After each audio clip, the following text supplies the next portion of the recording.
Hello, good evening, everybody. Let me just take a quick sip of water because my throat is parched. I quickly ran. I think that's why I'm a little bit late. So if anybody was waiting for me and now they left, I'm back. So please come back. Anyway. So, welcome. Hi, everybody. Oh, hi. That's someone I love very dearly. Hello, nice to see you. So, welcome. And I'd like to introduce you to my new kind of formatted program. I haven't really quite figured it out yet, but I've got a rough idea of how I'm going to do this. So welcome. And my daughter, thank you to my daughter. I won't mention her name for obviously confidential purposes. She thought of the name. And welcome to Serenity Night Live. Ta-da! What do you think? I think that's a wicked name. So thank you very much to my beautiful darling girl. She thought of a very wonderful name that suits my personality. What do you think, guys? Let me know. Painting, I'm still selling it. If anybody wants it, please DM me. We can negotiate a price. You're going to have to come and get it. Actually, no, we'll meet halfway. Anyway, so what are we going to talk about today? So I thought we could split this show into maybe 3 or 4 parts. So I'm going to just talk about maybe the experience of the week, my wins, something to talk about maybe a topic that I'm going to spotlight. So we're going to call it the spotlight. So we've got the Serenity Spin, ruminations of the week. Maybe we'll have a spotlight topic of something of interest, maybe something of interest to you guys. So if you know of any topics that you're interested, you want to talk about, let's talk about it. Then there'll be an opportunity to you guys to come and join me, talk to me, send me your feedback. We have a telephone number ready. Are you ready? Take this down. 001-312 6679774. I will be repeating that on various ideas. Now, by the way, those last 7 digits make the word morphic. Now, morphic also suggests transformation. So I'm thinking maybe calling it the morphic hotline. I don't know yet. Maybe that sounds too cheesy. But for now, the Serenity switchboard is all I could think about. So we're going to keep it at that until I figure out what I want to do with this telephone number. I'm not sure whether I like it that much. Maybe it's just going to be a temporary thing for now until I figure out. If you guys have got any suggestions as to how I can do this, I'll be open to ideas. I'm always looking to improve and do well. Sorry, I'm grabbing my charger because my iPad is going to die and I need it for my notes. I've actually made notes. I've got show notes. My daughter's probably rolling her eyes at me right now. I'm so cringe in her opinion, I think. But there we have it. So what are we going to talk about? Oh, let's talk about what I've done this week. So my wins. I saw off a wonderful lady that I was coaching for about a couple of months and she kind of got what she needed. And do you know what she said about my coaching? Hi, nice to see you. Do you know what she said about my coaching? She said, it just got better and better. And I absolutely love that. Do you know, I think that really made me feel like that is exactly what I want to do with my coaching. I just want to get better and better at it. But at the same time, I want you guys to get better and better at it and get better at communicating and get better at doing things. So that was one high. Oh, happy birthday to my beautiful niece, my cousin Uzma. She's a boxing and parent coach. So if you guys have got any issues or you want to get fit, ladies only, by the way, this is ladies only. Hang on. No, the boxing is ladies only. The parenting is for anybody who needs it. So, you know, by all means, please. Hey, nice to see you. You missed out on all the gossip, by the way, but we've just started. Anyway, I'm going to wave at some of you. Hiya, nice to see you. Oh my God, I've got 4 people. I have beaten my record. Last week it was 3. This time I have 4. I have 4 people. I'm so excited. Okay, so what else would you have as a wins? Oh yeah, so it's my niece's birthday. Happy birthday. Love you very much. You know who you are. Uzma, you are a beautiful, wonderful boxing coach and a wonderful inspiring parent coach. I have learned nothing in terms of parent. I shouldn't say anything about my children right now. They're going to kill me. What are my lows? So today I lost my temper. I'm not proud of it. I'm not proud of myself at all. Today I lost my temper just because we were going to be late for my son's doctor's appointment, and I just got really stressed out because I needed to get back, and I just thought I was going to be late and he was going to be late for his doctor's appointment, and time is a big issue.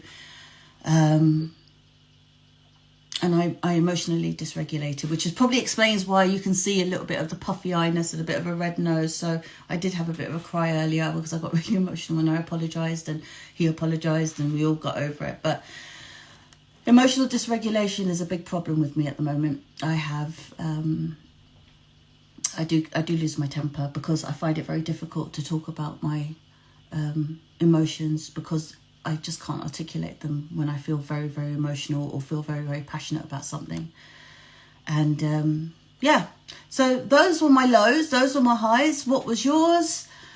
How does coaching make you feel, and why did you decide to choose it? That's a really interesting question. Thank you so much, AMEL.IXA1. I'm only spelling it out because I don't know how you want me to pronounce it.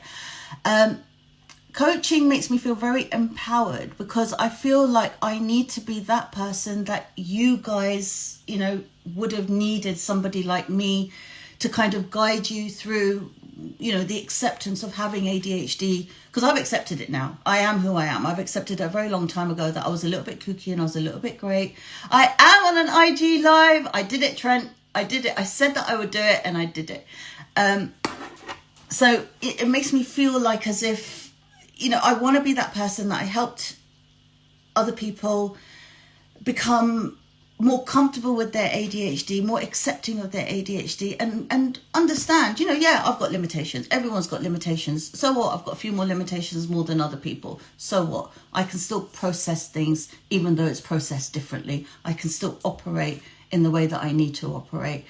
You know, there are some limitations. You know, I have a problem with rejection.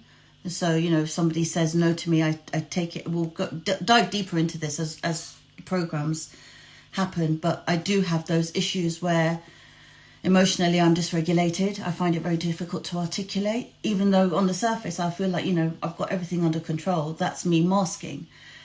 So I don't know.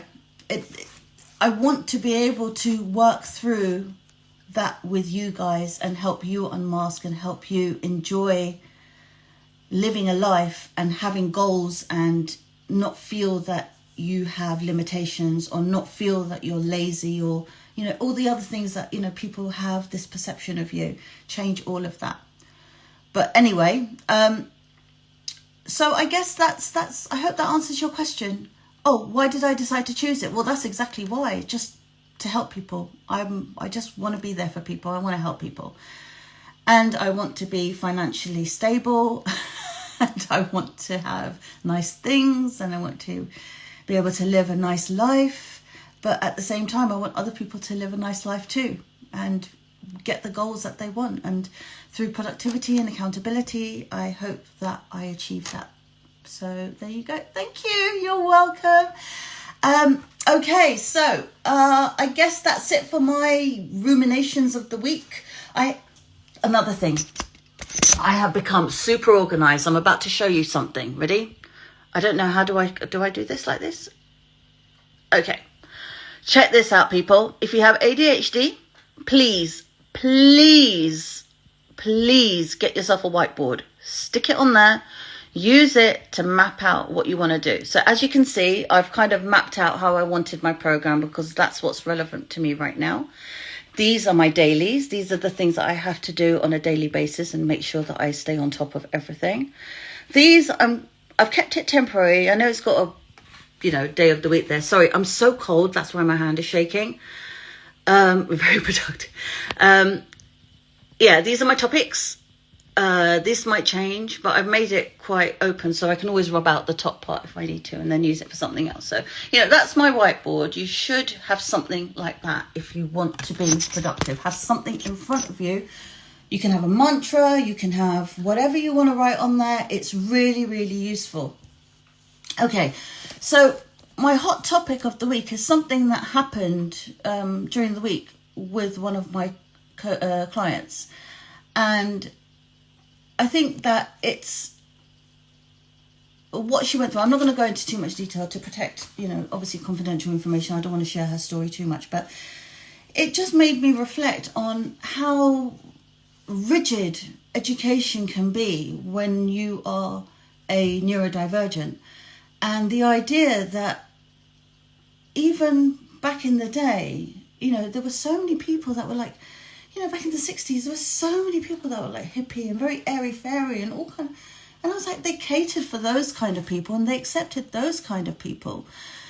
Why can't they do that now? Why does education have to be so rigid in terms of the way that they study, the way that you have to be taught? Why does it have to be so rigid? I've never understood that, because I couldn't grasp it until I got to university and I actually started doing something that I actually enjoy. And I did enjoy science to a certain degree. I enjoyed learning, I enjoyed exploring. I didn't enjoy doing it, hated it. But I enjoyed doing all the experiments, and I liked listening to the lectures, and I was really fascinated by all of that. So I really enjoyed studying it. But if I can cast my mind back to primary school or secondary school, I really struggled. I think my parents would testify to that as well. My dad would anyway. And in my school reports, there was often words banded around like, chatty, disruptive, daydreaming, needs to make more effort. Those kind of words, things that were like positive negatives. I don't know, the things that you teachers kind of tend to do when you're trying to say that a person's not so good at what they're trying to do, but you're trying not to be negative about it. So it was very much like that, but the connotations were that, I wasn't that good academically. And so I wondered why now they still haven't, because now, look, my son struggled through school as well. And he is now, mashallah, he's doing really well. He's enjoying his A-levels and things like that. But the school that he went to before, they were very rigid in the way that they structured it. And it was like trying to put a square peg into a round hole. And I found that quite demeaning, because it wasn't celebrating who my son was. And I found that quite difficult. And the same thing has now happened with this young lady as well, where it's clear, that she has ADHD, and it's clear that she has, issues with a certain subject. And rather than giving her help, they're just saying, oh, well, you've just got to keep doing the exam again and again. And what will happen if, hi, there's some people that I know I keep interrupting my conversation, but I'm just going to wave to some people I know. Hi, and hi to you too. Do you want me to say your names? I don't know whether you want me to say your names, so I'm not going to say them, but hi to all of you. So going back to what I was saying, so there was just no leeway for this lady to gain any kind of knowledge and for her exam, and how to revise properly and how to revise more effectively, because she had to do a lot of reading, and that's really, really difficult for people with ADHD. So I kind of went into a bit of a deep dive on this, and I thought, let me think about this a little bit and talk about, what is it about this system that's not right? Why is it that, people are falling through the cracks? People like me fell through the cracks. People, we get our diagnosis late, but now there's a massive influx of people getting diagnosed because they feel that, they're either, I've got the same symptoms, or do I have ADHD? Or, and I felt like that. I did exactly the same thing. When I started working with the Espresso, hello to everybody at Espresso. Espresso coaching is an absolute amazing, phenomenal coaching experience for everybody who joins it. And even for those who are coaching, a few of you will know. If you expect a fish to climb a tree, the fish will think its entire life that exactly that. It's like you're trying to, exactly that. You're trying to get somebody who does not belong in the environment which is so rigid. They need to be in another environment where they will thrive better. But there isn't something like that in schools of today. So it makes me wonder, why is it like that? why after everybody's awareness, and this awareness has been happening since, I don't know, the 1980s, 1990s, and it's all jumped up. And initially it was all about, you know, these are the naughty kids, this is, you know, ADHD, and they've got, you know, naughty syndrome or whatever it is they were calling it back in the day. Although people like us, we fell through the cracks because we weren't visibly disruptive, or I was hyperactive when it came to dancing or certain things that I really enjoyed doing, and I found it really difficult to sit still. Or like when I listen to music, even now when I hear music, I still a bit of a jig, a bit of this, a bit of that. Anyway, you know, some of my friends will know that. So what can we do? So one of the things I thought about, you know, was, let me just go into my notes for a second, because I know this is live and I'm so unprepared as per usual, but hey, ADHD, what can you expect? Right, so here's what I was thinking. So individualizing the learning plans can be done through a spectrum. It could, because look, there's so many different people that are on different spectrums, on different levels, different ADHD levels, different autism levels. But even so, if you can collectively create a rigid schooling system that manages an average of people who are, you know, neurotypical, so to speak, I hate that word, versus, and then have a completely different thing that is for catered for a broad spectrum of those people who are neurodivergent. Why can't you do that? How hard can it be? If everyone's going to start saying, you know, money, and, you know, less funding and this and that and the other. But think about it for a second. Maybe there is a way of integrating this. So individualized learning plans doesn't necessarily mean that each person is means tested and then we've got to sort. No, but you can create a more umbrella approach, just like you've done something with, you know, those normal neurotypical people. You can do the same thing. Can somebody think of another word for neurotypicals? I hate using that word. I don't even want to use the word normal. What can I say? Can someone tell me? What do you think? Oh, hello. There she was. Oh, I've got 4 people. I have beat my record, people. And I think I may have also beaten my record about how much I want to talk, because I finally have something to say. See, this is why I need engagement. I need people to call in and tell me what they want to talk about, because I am more than happy to talk to you guys about it. In fact, I'm going to open the floor in a little while and have you guys maybe call in. So if you feel like you want to join me, feel free to join me and talk to me about these things. I'm more than happy to have you on. We'll probably have about 20 minutes of that at the moment, because I'm still trying to grow it. I can hear my cat meowing in the background. Shall I let him in? I think I can hear him. Just hold on a second. Come on, Yuki. So while he makes an appearance. So look, you know, I struggled. I have somebody else who's struggling. Here he goes. Hello. This is my cat, Yuki. He is a 7-year-old Bengal. He weighs an absolute ton. And look, now he's going to go and sit in my seat because he's an absolute asshole. Oh my God, am I allowed to say that live? Right, do you want to sit on my lap instead, baby? You can come and join me instead. How's that? Yeah? Come on. Ajul. Neuro standards, neuro normies. I don't know. I mean, is that a word? Can we call them that? Ugh. You know, that sounds really bad. So yeah, this is Yuki. Say hello, Yuki. Hello, Yuki. Nibona. So what do you guys think? I mean, what do you think about this education system? What can we do? What else can we do? I mean, I thought of individualized learning plans, but that's kind of now turned into something that if you can do something. Yuki, can you stop, sit on my lap, or you can go? What do you want to do? Because you're interrupting my live show. I think neurotypical is the best way to describe it. Yeah, it's the only thing. You can't be. Yuki, I am so sorry. You are showing your bottom on live TV. I am so sorry.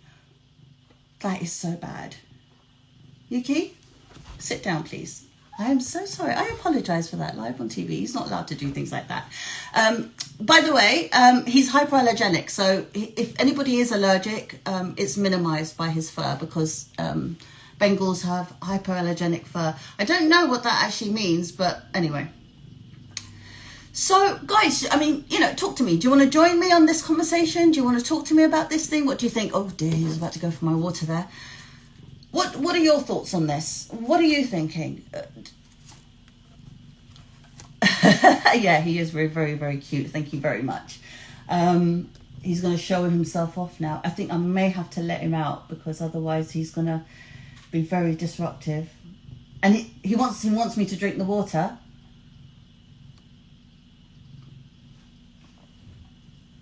I'm telling you, anything can happen on this live show, especially when you're dealing with animals.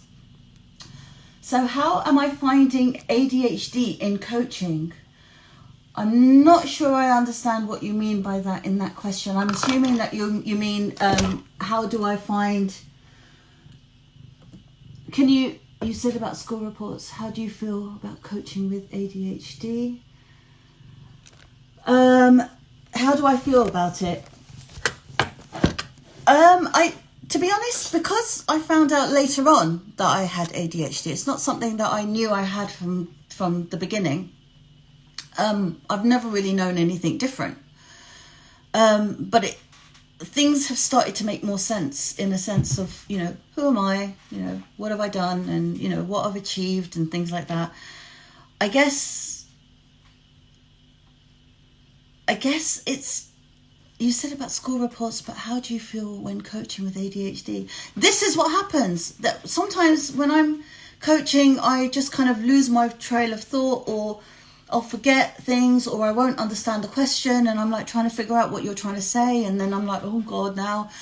But, this is me, this is live. I think doing a live show and showing all my flaws for what they are is somewhat empowering, somewhat exhilarating, definitely terrifying.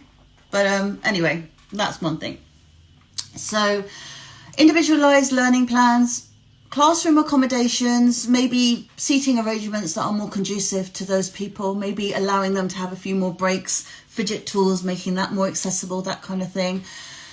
The utilization of technology, apps and software that can assist with learning, that will help them visually, audibly, or whatever their mode of learning is. For me, I'm more audible.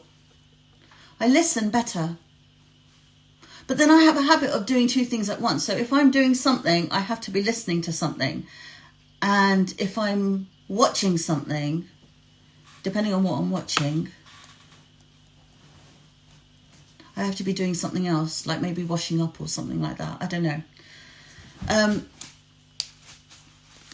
Teacher training. I think that teacher training, they need to create more awareness for the symptoms that are on the broadest spectrum of ADHD, so that they can foster a more supportive environment and encourage effective, just better teaching strategies that are more patient, and just allowing that person to just express themselves. I mean, if that person is more creative, then just let them be creative. If that's the way that they learn, just let them do it. Okay. So the question was, how do you find coaching people with ADHD when you also have ADHD? Actually pretty cool. I find some real kindred spirits in them. It's great, because for me, I feel like I totally understand where they're coming from, because I've probably experienced it, or somehow I'm able to kind of ask them the questions that I want to know. Why is it like that? Why do you have this issue? What is it you're thinking about when you're doing that? And that's what coaching is all about. It's asking all the right questions and getting all the answers, so that, you can empower them to come up with a solution that works for them. And that's the whole point of coaching. So, do you want to come back on my lap? You okay? Come on. No, he wants to go. Excuse me for 1 second. Please admire this background. Like I said, this picture is for sale. Bear with me. Come on. Out you go. Go on.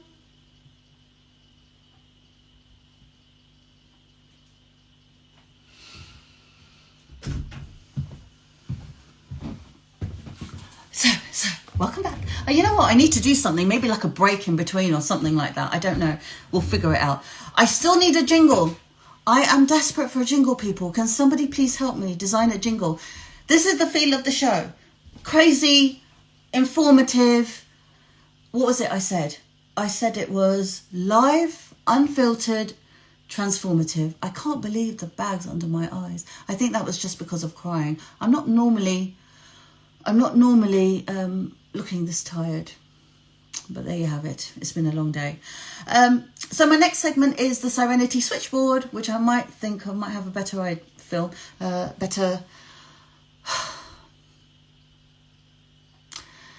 I might have a better idea with this yet. I don't know. Maybe the morphic line, Serenity Switchboard, I don't know. 001312 morphic spells out that number. Go figure it out. Oh, don't worry, you look gorgeous. Thank you very much. But I know I look tired, and you're lying because you're biased, because I know who you are. So thank you very much. So I did get a question in. I have somebody, ADHD eBug at ADHD EBUG, ADHD eBug, tech and life hacks for your brain. She asked me about my dancing, because I obviously put up a lot of posts of my dancing. So I do wedding choreography. I love wedding choreography. My specialization is Bollywood, salsa, and what was the other one? Oh yeah, belly dancing. How can I forget belly dancing? I love it. Oh my God. See? Anyway, how does it work for me? I needed to, there was a lot of points that I wanted to make about this actually. So I'm just going to pick up my points. It's so embarrassing that I'm having to do this, but what the hell? So what does dancing do for me? So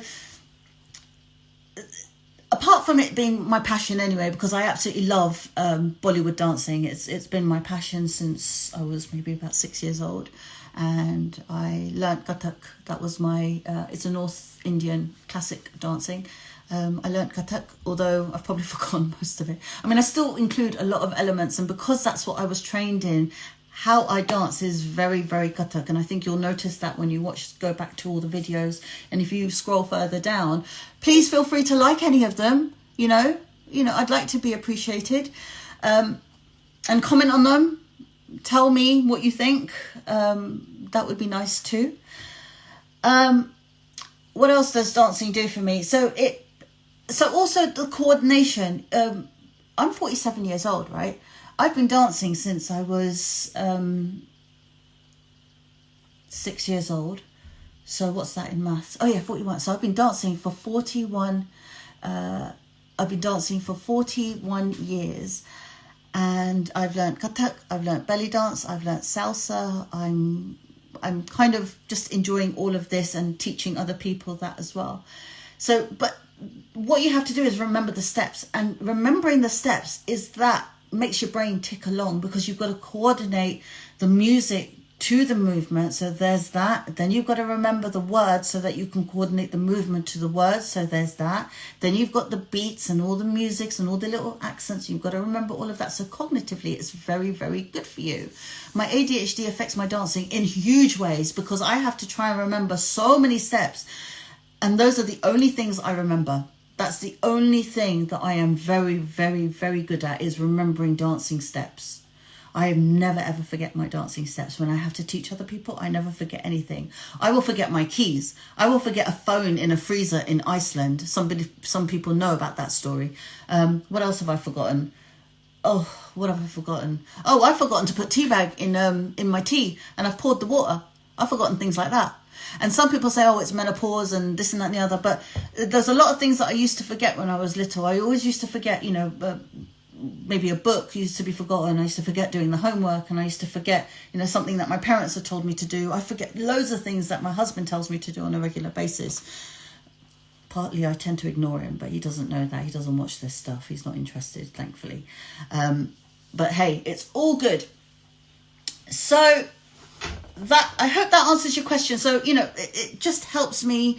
Positive movement helps everybody. I urge everyone to do a little bit of positive movement every single day, even if it's walking, dancing, swimming, cycling, rowing, I don't care, whatever. Even yoga is positive movement. I urge everybody to do some.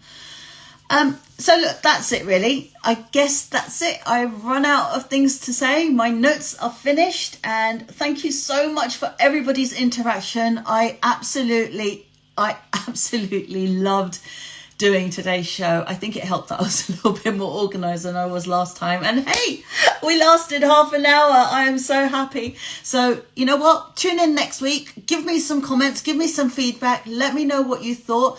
I've got some things up my sleeve which I will share with you next week.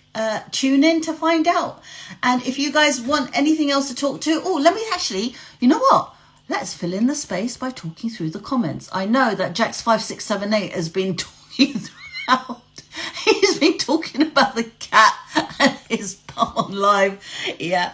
Salsa, yeah, I'm into salsa. I've been into salsa since since a very long time, actually. Do you know what? I don't even remember how long I've been into dancing. I've been into so many different styles of dancing. Like katak was when I was 10, belly dancing when I was 14, salsa maybe a little bit later than that.